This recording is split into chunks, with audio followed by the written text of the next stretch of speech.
that word up. That's right. I got scared. Right. He missed a lot. It was You're pitch and never going to catch. let him live that one down for saying it. Never should have said it. Well, I didn't say it. I didn't say it. The only interception he's thrown in 2 months. And that's Skip Bayless. Skip Bayless. I see tap dancing better than the late, great Gregory Hines from Aaron Rodgers. In that regard, go ahead and use it against him. Yeah. I'll let you 47% of his passes. 47%. Am I getting this wrong? 47% he completed against the Vikings? You're accurate. Yeah, but you did mention Tim Tebow in the same breath as him. Well, the guy that you love so much ain't even in the league. This guy's a reigning league MVP. Tribute to Mike McCarthy because he finally got serious and said, Aaron, we cannot throw a franchise high tying 61 passes. Remember against Detroit, they lost to the Detroit Lions at Lambeau Field last week, and Aaron Rodgers threw it 61 times. So he said, we're going to take the game out of your hands somewhat, and we're going to put it in the hands of Eddie Lacy, whoever gets hot at running back, okay? So they had 34 passes and 34 rushes. That'll work. Meanwhile, Tony Romo returned and Dallas is back to their winning ways, but the Cowboys have a very tough test on Thanksgiving when the undefeated Panthers come to town. Cam torched Washington Sunday, 5 TD passes, each to different receivers. And the Redskins ran for only 14 yards against Carolina's tough defense. Eric Allen's in the house. You know a thing or two about those Cowboys in the NFC East. Played them quite a few times. Now, according to Westgate Sportsbook, Dallas is favored by 1.5. Eric? You're laughing out loud at that? Eric, You're it's great laughing to have out you back. loud at that? We had to search deep for that, right? I mean, out of everything, we had to search deep. Well, everybody knows I always look at the line. Out there, man. Oh, my God. And I know people are on the bandwagon now. Tony Romo's back. I mean, Dez is happening. Dallas Cowboys are doing their thing. Oh, not this guy. They are facing one of the toughest teams in the National Football League this year. Josh Norman. I mean, just to shut down, lock down Josh Norman. He's the best. He is. One of the best receivers. He will shut down Dez. Dez is not playing 100%. Yep. And then you have that outstanding linebacker core. You got Kuechly, you got Thomas Davis, you got Tillman back there helping out. Wow. You got Harper making runs, and sack man Kawan Short. Yeah. There's no way the Dallas Cowboys should be favored against the mighty Cam Newton and the Carolina Panthers. What do you think about 38-7 Carolina? Well, they'll get like 10. I think Cowboys will get 10. But right now, we're talking MVP candidate in Cam Newton making it happen, running all over the place. Is he the MVP, though? No, Brady's the MVP. Thank you. He's want to second. make sure you're getting just like carried your team away. is second. Close second. You know, throwing for 4 or 5 touchdowns, running back against those Redskins. He did. It doesn't matter. I give it to him. The Carolina Panthers should be favored by a large margin. By a large margin? EA's book. Should they be favored by, say, 10 then, or 12? I would say, let's go 11.5. 11.5 says EA. My shoe size. What says Stephen A. Smith? I will tell you this. I think that if Carolina is going to lose a game this season, or 2, it's going to be over the next 2 games. They got a road game against Dallas. They got a road game against New Orleans. Do I think the Dallas Cowboys should be favored? Utterly ridiculous. Of course they shouldn't be. But I will say this. I do think that the game itself is going to be very interesting. Thanksgiving, short week, holiday, likelihood is guys don't really want to play on that day, for Carolina. I don't know about that. I'm just saying, you're just playing on a Sunday, and then after that you got Thursday. You can be chilling at home with family and friends instead. You got to work. You get to chill for 10 days, right? I agree with that. I'm just talking about Thanksgiving, not a Thursday game. I think Cam want to do his thing on Thanksgiving. But since he's going to be there, I think he's going to do his thing. I just think it's one of those situations, however, I think the Dallas Cowboys can make it very, very interesting because Carolina comes in there with the perfect record. And so the hype is surrounding that franchise as opposed to the Dallas Cowboys. And we all know they're always starving for publicity. They're not happy unless you're talking about the Dallas Cowboys. They don't even care if you're talking about them negatively. Just have us in the press so that you can remind the world that we're relevant. And that's really what they want. So I think this is one of those situations. I think they will show up. I think the Dallas Cowboys will play a highly competitive game. I think this will be a nail-biter, but I'm still going to roll with Carolina to handle their business in this contest. But you think it's laughable that Dallas is favored? I don't think they should be favored. I don't think because there's nothing to justify the Dallas Cowboys being the favorite in this game. Absolutely nothing to justify it. Okay. Back to my friend Eric Allen, who mentioned that the spread should be 11.5, which is his shoe size, 11.5. And I think he just put a size 11.5 right in his mouth. I think you just put your foot right in your mouth. Because, call me crazy, but I think my Cowboys are back. I think you will see on Thursday the team that you saw in games 1 and 2, especially the team that won handily at Philadelphia in game 2. Remember that game? Should have been 20-3. They got a late touchdown, 20-10. This team is back. This team will beat Carolina on Thursday. I know we should save I don't want to save my predictions because I see this one coming. And here's the point. There is no way Carolina is a 10-0 type of team. They are much overrated as a 10-0 team. And I think we would all agree that Dallas is extremely underrated as a 3-7 team with its quarterback back and even 75% of Des Bryant back. I give you, he's still a little iffy on his right foot, just a little bit. But he got open a couple times yesterday. He caught a 16-yard touchdown beat double coverage into the end zone. And it looked like the good old days. And that team on that touchdown pass that made it 21-14 after Miami had tied it, bounced back to life. Like, our guys back, we're back, our defense is back.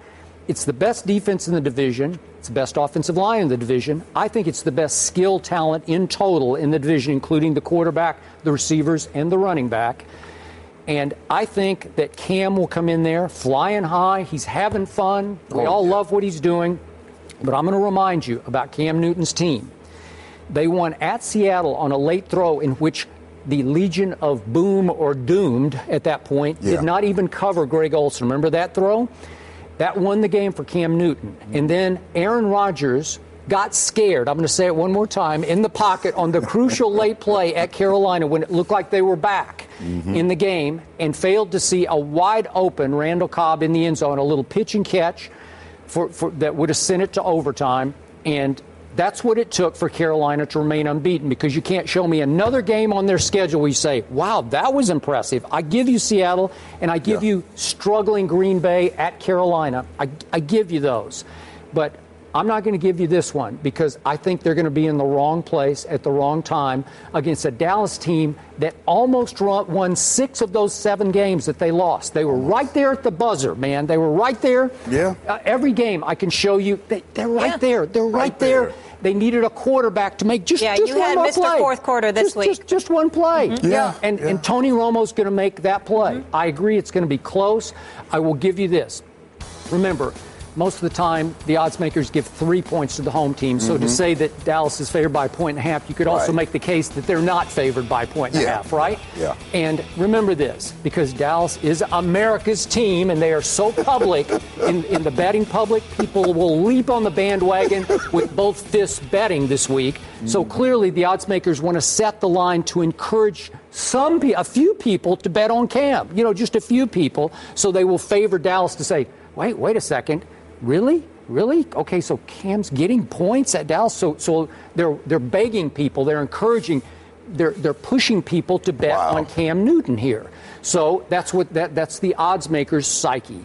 So I get that. I'm not saying that 1.5 is the correct line. I'm just saying that Dallas will win a close game. That's all I'm saying. So I don't care what the line is. You can laugh at it all you want. So you're saying that Vegas concerns about pumping up.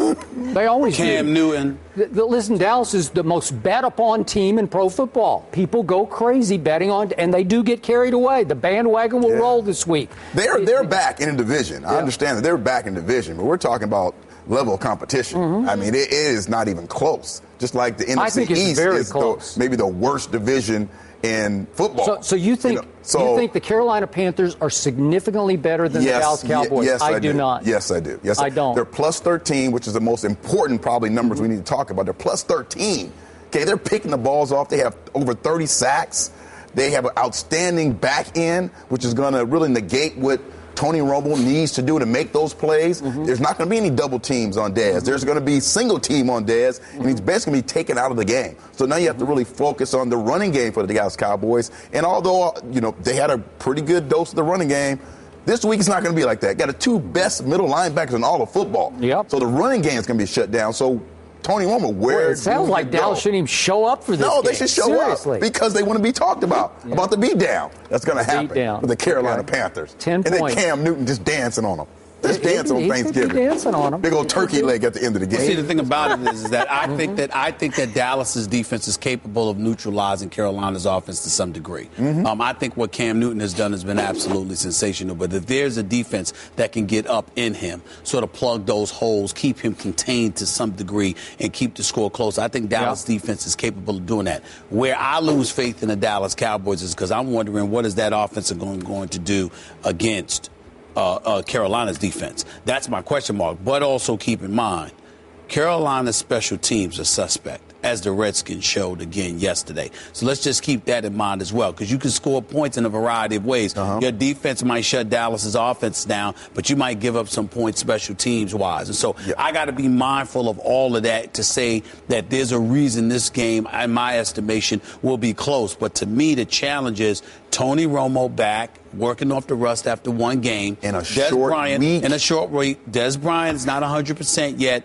The Carolina defense should have a field day with Dallas. That short week is really going to hurt guys who are not completely healthy. Tony Romo coming off an injury in a short week. An older football team, it usually hurts. So again, that's what you need to be looking at as far as a short week is concerned. Not a healthy young football player opposed to a banged up older football player. I'm telling you, I've been in a situation where I played on Sunday, had to come back on Thursday. For a guy, you're in your 10th or 11th year. My Cowboys have lived in that situation their whole lives from the start because they do this every year. They get ready for Thursday. They go Sunday, Thursday, every year of their existence. They all know how to do this. I remember that Sunday, Thursday in 90. Yeah. When we went down there, the Eagles went down there. Well, what happened last year? I don't think they scored. That was the expansion Cowboys. On Thanksgiving Day, what happened last year? 33-20 happened. Yeah. I know. I'm glad you reminded. I'm just saying, you said they always prepare for this. No, I said they know how to prepare. I'm just saying they know how to prepare. They're always ready for this from Sunday to Thursday, Thanksgiving, Turkey Day, and I'm like this. Hey, what? Yeah. I know what they did after, but what happened on the day after Turkey Day, you showed up saying, that's it, you guys are done. Yeah, but I said, we're not done. But I didn't just bring up the point about how they show up ready on Turkey Day. You did. No. See, that's a different subject. No, but I'm addressing what you said about the point Turkey Day. That maybe Dallas doesn't know how. No, they do this every year. They're okay. The Bills are in Foxborough tonight to face New England. Now, when the Patriots and Bills met in Week 2, Tom Brady had a season-high 466 passing yards and 3 TDs, and the Pats held off a late charge by Rex's crew. So, Skip, what chance do you give the Bills to upset the Patriots tonight at home? Huge chance. I got to tell you. Really? If I weren't such a big Tom Brady fan, if I haven't made a case that these Patriots can go 16-0, I would pick Buffalo to win this game tonight. If I were totally objective, my gut tells me Buffalo will upset New England tonight.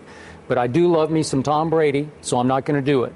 I'm going to go high scoring, close, somewhat like the game that we saw at Buffalo in Week 2, which wound up 40-32 New England. I'm going to do another 1-point game like I did against your Eli and your Giants. I'll go 31-30 home team, barely. And harking back to Week 2, Tom Brady went in there on a mission to deflate the Buffalo Bills, and he did. His defense, not so much. And you've pointed out to me, well, it was 37-13. Well, it got all the way to 37-32 thanks to Tyrod Taylor. I got to tell you, he has become as dynamic a playmaker at quarterback as there is in this league. Cam, throw him in. I'm talking about arms and legs. Arm and legs, I should say. But in this case, Tyrod Taylor took this game over in the fourth quarter. Do you remember it came down to Tom Brady throwing to Danny Amendola for 29 yards? And could we see that play, please? This was one of the great catches of the year, and it saved the Patriots' bacon at Buffalo. Do you remember this one? 29 yards, 3 minutes and 18 seconds left, and Amendola goes up, straight up over his head. I don't know how he caught it, but he saved the day, saved Brady, saved the defense, because that set up the 40-32 field goal. That gave him the 8-point edge, and then Tyrod got the ball back one more time, desperate, and threw an interception. But he had done a lot of damage to that point, 40-32. And I believe that Rex's team is spoiling to get even, to at least take its pound of flesh. It'll be physical. It'll be fairly high scoring. Remember, LaShawn and Sammy Watkins, as we talked about in the Philly topic, LaShawn's no joke. He's back in. He's in.